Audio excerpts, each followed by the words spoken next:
Hello friends, welcome to my YouTube channel. आज हम पढ़ने वाले हैं इंटीग्रेशन। और इंटीग्रेशन का हमारा ये आज पहला का वीडियो लेक्चर है, जिसमें हम बात करने वाले हैं कि इंटीग्रेशन बेसिकली है क्या। और इंटीग्रेशन के टॉपिक को हमने 3 पार्ट्स में डिवाइड किया है। तो फर्स्ट ऑफ ऑल हम क्या पढ़ेंगे, इंटीग्रेशन की हिस्ट्री, कि इंटीग्रेशन कैसे डेवलप हुआ, कहाँ से आया। और उसके बाद हम पढ़ेंगे व्हाट इज़ इंटीग्रेशन, कि इंटीग्रेशन बेसिकली है क्या। और लास्टली हम पढ़ेंगे इंटीग्रेशन की एप्लीकेशंस। तो बिना किसी देरी के हम स्टार्ट करते हैं। तो फर्स्ट ऑफ ऑल हम पढ़ेंगे हिस्ट्री, यानी इंटीग्रेशन की हिस्ट्री, के इंटीग्रेशन आया कहाँ से और इंटीग्रेशन की हिस्ट्री क्या है। तो इंटीग्रेशन की हिस्ट्री में जो पहले जो पीरियड आता है वो है एंशियंट ग्रीक्स का period. Ancient Greeks. Ancient Greeks के पीरियड में उन्होंने क्या करा, उनके पास जब कुछ प्रॉब्लम्स थी कि कुछ शेप्स थे उनके, अगर उनको एरिया या वॉल्यूम फाइंड करने थे तो उन्होंने एक मेथड डेवलप किया था।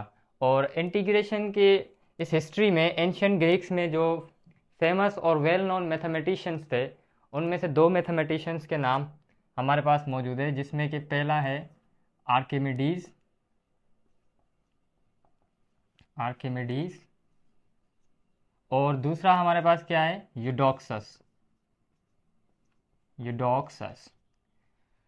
ये दोनों फेमस मैथमेटिशियन थे इस पीरियड के, एंशियंट ग्रीक्स पीरियड के, जिन्होंने क्या करा था कि कुछ शेप्स थी जो उनके पास रेगुलर शेप्स थी, लाइक सर्कल हो गया, ट्राइंगल हो गया, या रेक्टेंगल हो गया, स्क्वायर हो गया।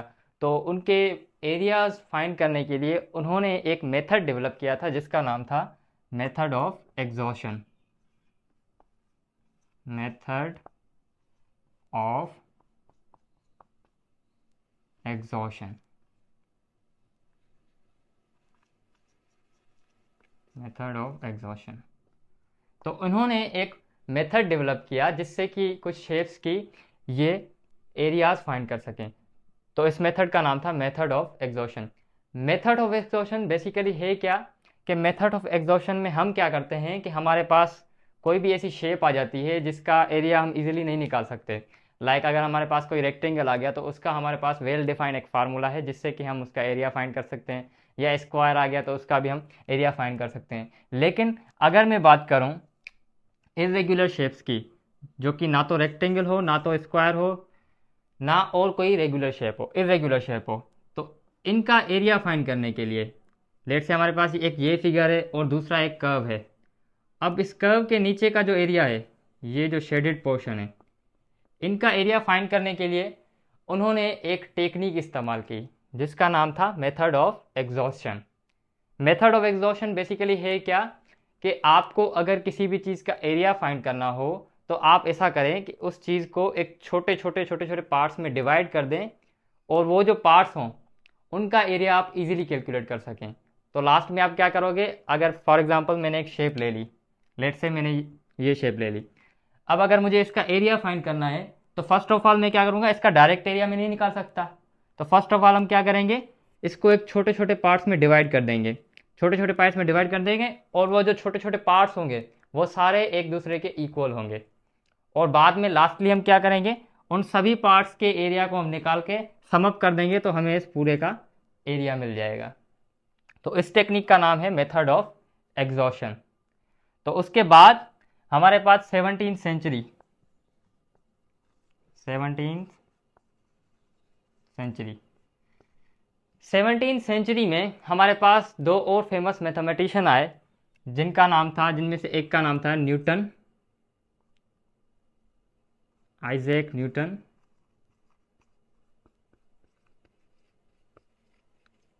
और दूसरे का नाम था लीबनिज।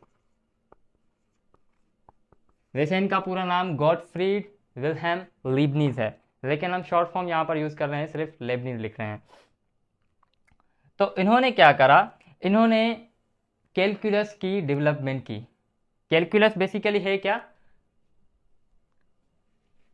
What is calculus.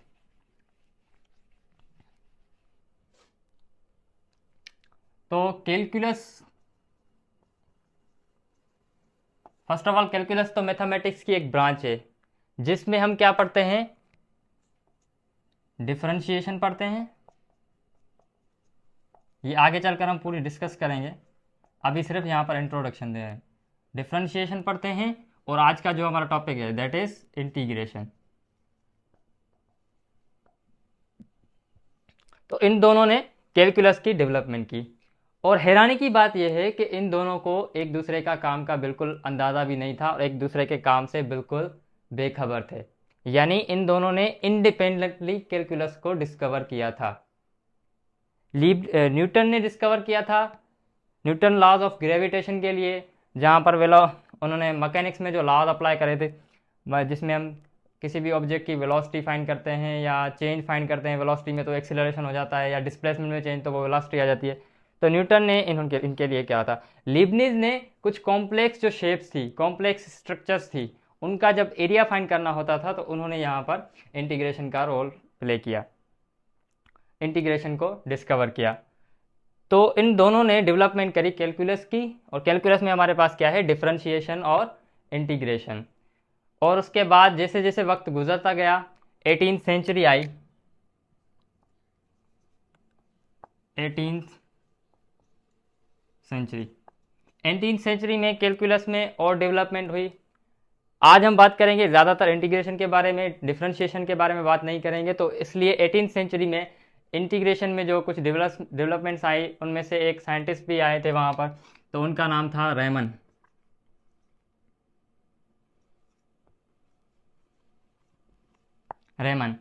और जिसको इन्होंने एक इंटीग्रल दिया था जिसका नाम था Riemann integral. Riemann integral basically क्या है, डेफिनेट इंटीग्रल। डेफिनेट इंटीग्रल को ही हम क्या बोलते हैं, रेमन इंटीग्रल।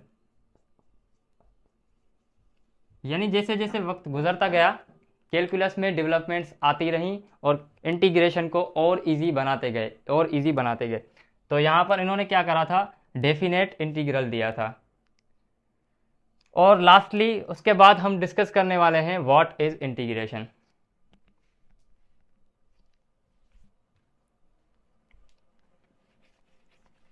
तो ये हमने पढ़ ली हिस्ट्री। अब हम डिस्कस करने वाले हैं कि इंटीग्रेशन बेसिकली है क्या, what is integration.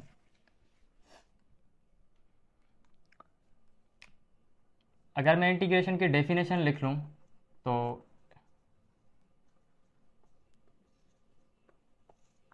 Integration basically process है, process of finding area under the curve or process of finding area under the curve are antiderivative,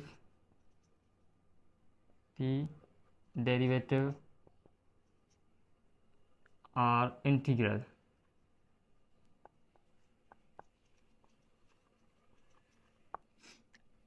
integration basically एक प्रोसेस है जिसमें हम क्या करते हैं, area under the curve find करते हैं, या एंटी डेरिवेटिव फाइंड करते हैं, या इंटीग्रल फाइंड करते हैं। तीनों एक ही चीज़ है। एरिया अंडर द कर्व कहें, एंटी डेरिवेटिव कहें, या इंटीग्रल कहें, बात एक ही है। तो इंटीग्रेशन क्या है, एक ऐसा प्रोसेस जिसमें हम area under the curve find करते हैं, एंटी डेरिवेटिव या इंटीग्रल फाइंड करते हैं। एंटी डेरिवेटिव से मीन्स के डेरिवेटिव का उलट। लाइक अगर डेरिवेटिव किसी भी फंक्शन का 2x आ गया है तो इसका उल्टा अगर इंटीग्रेशन करेंगे तो x² हो जाएगा। आगे चलकर एग्जाम्पल में हम ये डिस्कस करेंगे कि ये किस तरह से होता है। तो इंटीग्रेशन की अगर हम कॉमन डेफिनेशन के अकॉर्डिंग अगर मीनिंग लें तो कॉमन मीनिंग ये है कि छोटे छोटे पार्ट्स को मिलाकर कोई होल चीज़ बनाना, यानी कोई बड़ी चीज़ बनाना। अगर हम रफ एग्जांपल कंसीडर करें तो लेट से हमारे पास एक पेज है, उसको मैंने ब्रेक कर दिया, छोटे छोटे पार्ट्स में ब्रेक कर दिया, और कुछ इस तरह से ब्रेक किया कि ये जो सारे जो पार्ट्स हैं वो एक दूसरे के इक्वल हैं। तो अब ये जो प्रोसेस था, पेज को ब्रेक करना छोटे छोटे पार्ट्स में, ये कौन सा प्रोसेस था, प्रोसेस ऑफ डिफरेंशिएशन। यानी इसमें मैंने क्या किया कि फंक्शन, अब यहाँ पर हमारा फंक्शन क्या है, एक पेज है, पेज हमारा क्या है, फंक्शन। तो फंक्शन को मैंने छोटे छोटे पार्ट्स में डिवाइड कर दिया, यानी क्या मालूम करा मैंने, डेरिवेटिव। अब अगर मैं उसका रिवर्स प्रोसेस करूं, यानी उन छोटे छोटे पार्ट्स पेजेस के उनको मिला करके वो सेम पेज बना लूं, तो वो क्या प्रोसेस होगा, इंटीग्रेशन, यानी process of combining the smaller elements into whole, this is known as integration. तो इंटीग्रेशन में हमारे पास यही है कि हम छोटे छोटे पार्ट्स को मिला करके एक फंक्शन हमारा बना देते हैं जो पहले था। तो अगर हम इसी एग्जांपल कंसीडर करें, तो first of all example consider करने से पहले हमें ये पता होना चाहिए कि इंटीग्रेशन की कुछ नोटेशंस है, उनकी मीनिंग क्या होती है। तो इंटीग्रेशन के पहले तो ये सिंबल है। अब इस सिंबल की भी एक स्टोरी है कि ये सिंबल कहाँ से आई और क्यों हुई। तो फर्स्ट ऑफ ऑल सिंबल जो थी वो डिस्कवर की थी लीबनिज ने। It was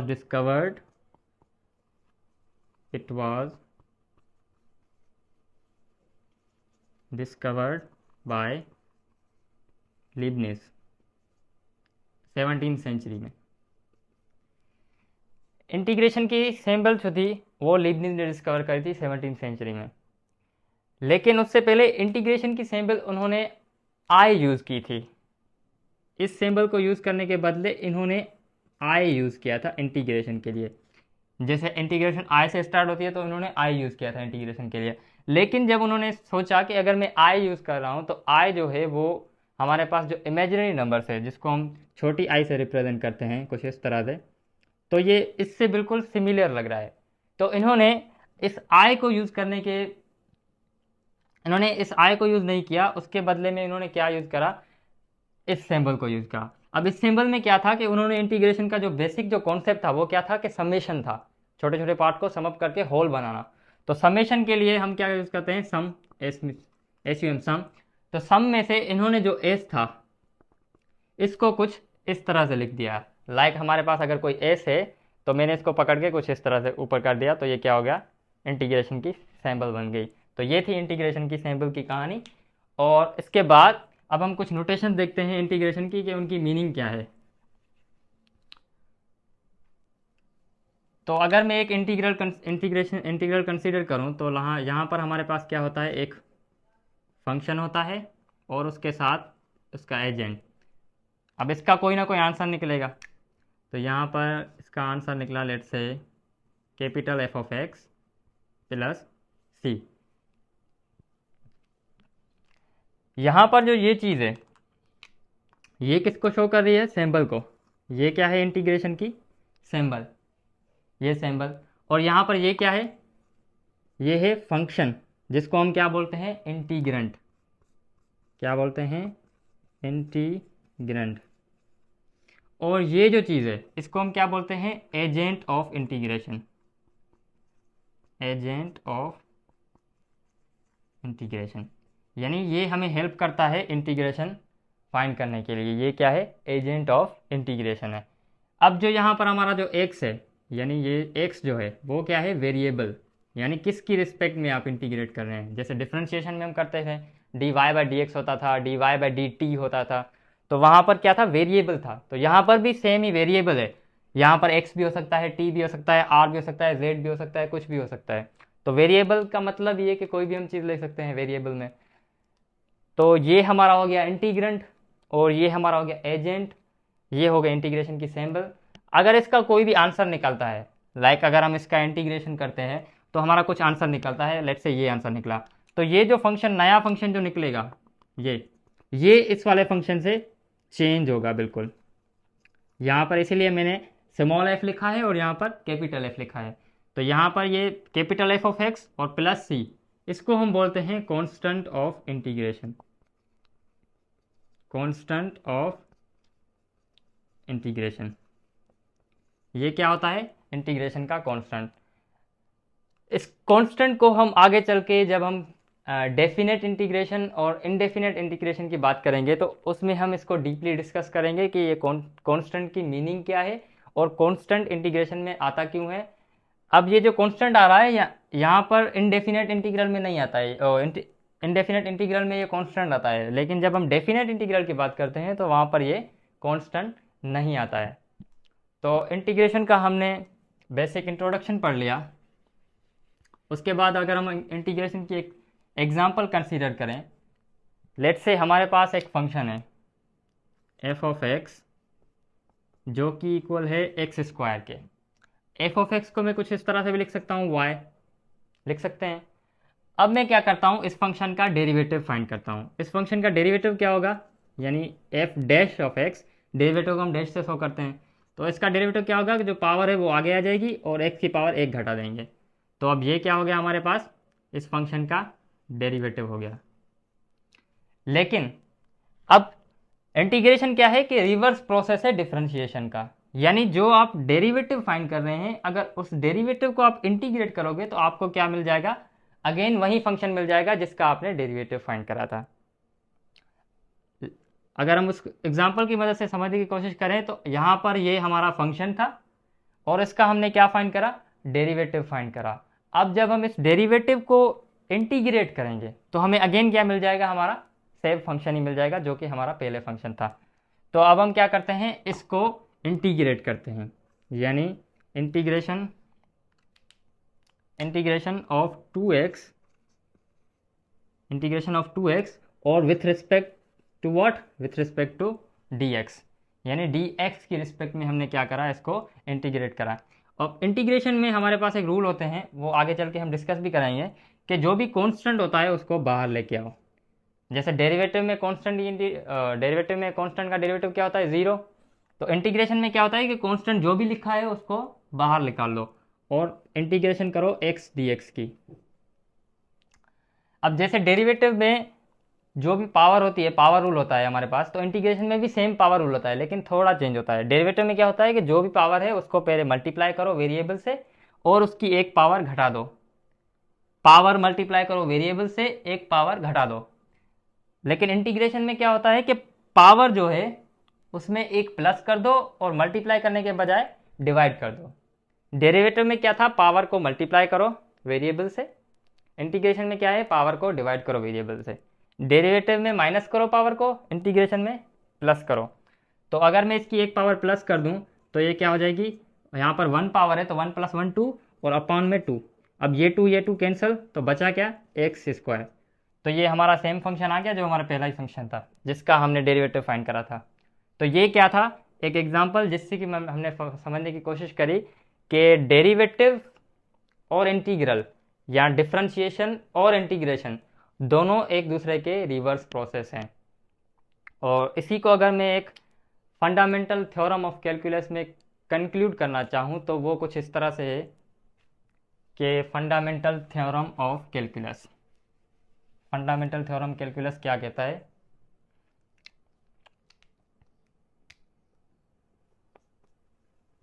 fundamental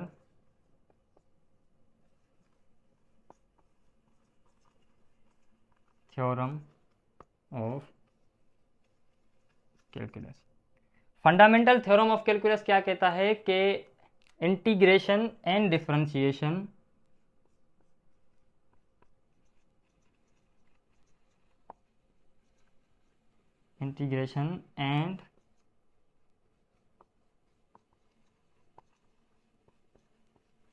differentiation are reverse process of each other।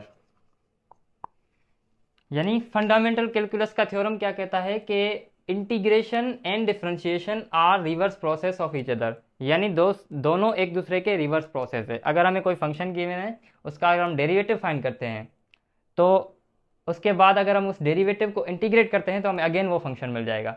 यानी फंक्शन का डेरिवेटिव फाइंड करो और डेरिवेटिव को इंटीग्रेट कर दो, फिर वो फंक्शन मिल जाएगा। तो ये क्या हो गए, दोनों के एक दूसरे के रिवर्स प्रोसेस हो गए। और लास्टली हमारे पास है इंटीग्रेशन की एप्लीकेशन, कि इंटीग्रेशन हम कहाँ यूज़ करते हैं और इंटीग्रेशन की इम्पोर्टेंस क्या है हमारी रियल लाइफ में। तो इंटीग्रेशन की एप्लीकेशंस के बारे में अगर हम डिस्कस करें तो what are applications of integration, applications. तो फर्स्ट ऑफ ऑल इंटीग्रेशन की जो हमारे पास एप्लीकेशन आती है वो आती है finding the area of shapes,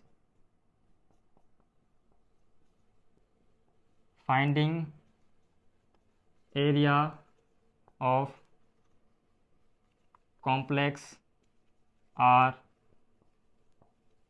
irregular shapes, यानी जब हमारे पास कॉम्प्लेक्स या इरेगुलर शेप्स आती हैं, जैसे स्क्वायर नहीं, रेक्टेंगल भी नहीं, ट्राइंगल भी नहीं, इरेगुलर शेप्स, कुछ इस तरह से शेप आ गई या कुछ इस तरह से आ गई, तो ये क्या है, इरेगुलर शेप्स हैं, या स्ट्रक्चर भी हो सकती हैं। तो इरेगुलर शेप्स की एरिया या वॉल्यूम फाइंड करने के लिए हम क्या करते हैं, इंटीग्रेशन को इस्तेमाल करते हैं। और उसके बाद अगर मैं फिज़िक्स में इसकी एप्लीकेशन की बात करूं, तो फिज़िक्स में अगर बात करें एप्लीकेशन की, तो हमारे पास फिज़िक्स में एक ग्राफ होता है कुछ इस तरह से। ये अगर मैं एक ने ग्राफ ड्रॉ किया है, ये है टाइम और वेलोसिटी की रिस्पेक्ट में एक ऑब्जेक्ट है जो कि मूव कर रहा है, और उसका फंक्शन मैंने यहाँ पर ग्राफ में प्लॉट किया है। कोई ऑब्जेक्ट वेलोसिटी से मूव कर रहा है टाइम में, तो इसको मैंने यहाँ पर ग्राफ में प्लॉट किया। अब यहाँ पर जो एरिया अंडर द ग्राफ होगा, ये एरिया अंडर द कर्व, ये जो होगा एरिया अंडर द कर्व, ये मुझे क्या देगा, इस ऑब्जेक्ट का डिस्प्लेसमेंट। ये क्या देगा,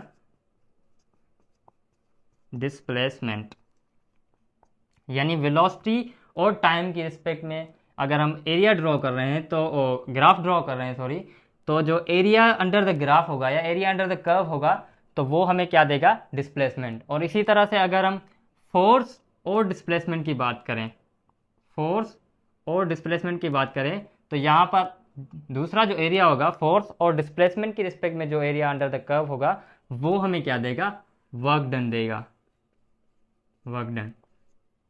तो इंटीग्रेशन की और भी एप्लीकेशंस हैं, साइंस की फील्ड में बहुत सारी एप्लीकेशंस हैं। ये तो थी फिजिक्स की बात। अब अगर हम बात करें इंजीनियरिंग में, कि हमारे जो इंजीनियर्स हैं वो इंटीग्रेशन को किस तरह से यूज़ करते हैं। इंजीनियरिंग में अगर हमें इंजीनियरिंग में हमारे पास इंटीग्रेशन की एप्लीकेशन कुछ इस तरह से है कि हमारे जो भी आर्किटेक्ट होते हैं या कंस्ट्रक्शन वाले जो इंजीनियर्स होते हैं, तो वो उनको जब कोई भी रोड बनाना मिल गया या कोई सर्टेन शेप्स बनानी मिल गई या बिल्डिंग्स बनानी मिल गई, तो वहाँ पर क्या होता है कि अगर लेट से उनको एक वॉल बनानी है, एक इंजीनियर है उसको एक वॉल बनानी है, तो वॉल लेट से वो सीधी है बिल्कुल कुछ इस तरह से, जिसको हम स्क्वायर भी कंसीडर कर लें। तो अब इसको कितना मटेरियल चाहिए होगा इस वॉल को बनाने के लिए, जो भी वॉल में मटेरियल लगता है, ईंट लगती है या कुछ भी लगता है, तो इसको कितना मटेरियल चाहिए इस वॉल को बनाने के लिए, ये इजीली कैलकुलेट कर सकते हैं स्क्वायर के एरिया के फार्मूले से। लेकिन अगर हम बात करें कि उनको कुछ शेप बनानी है, कोई टनल बनानी है या कुछ इस तरह से कोई शेप हो या टनल हो, तो अगर इसमें कितना मटेरियल लगेगा, या कोई रोड कुछ इस तरह से हो, सीधा रोड ना हो के कुछ इस तरह से रोड हो, अब यहाँ पर इस तरह से कुछ रोड इनको बनाना है, तो इस रोड में कितना मटेरियल लगेगा या इस टनल में कितना मटेरियल लगेगा, तो वहाँ पर ये क्या करेंगे, इंटीग्रेशन का यूज़ करेंगे। इनको छोटे छोटे पार्ट्स में डिवाइड करते हैं या जो भी प्रोसेस होगा इंटीग्रेशन का, तो यहाँ पर ये इंटीग्रेशन का प्रोसेस लगेगा।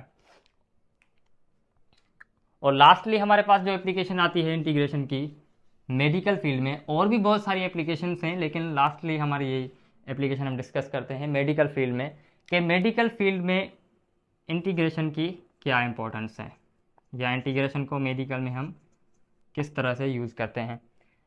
आपको पता होगा कि अगर कोई भी मेडिसिन डॉक्टर हमें देते हैं या कोई भी मेडिसिन इंजेक्ट करते हैं हमारी बॉडी में, तो वो हमारी वीन्स के थ्रू ब्लड में जाती है।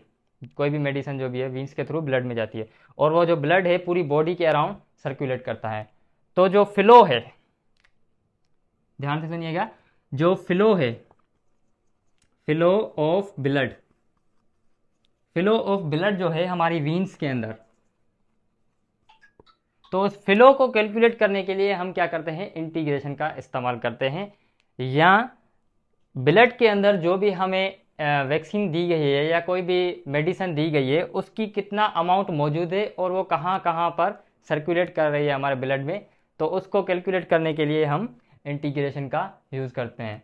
तो आई होप आपके सारे डाउट्स क्लियर हो गए होंगे इंटीग्रेशन से रिलेटेड। अगर कोई भी क्वेश्चन हो तो कमेंट सेक्शन में आप हमसे पूछ सकते हैं।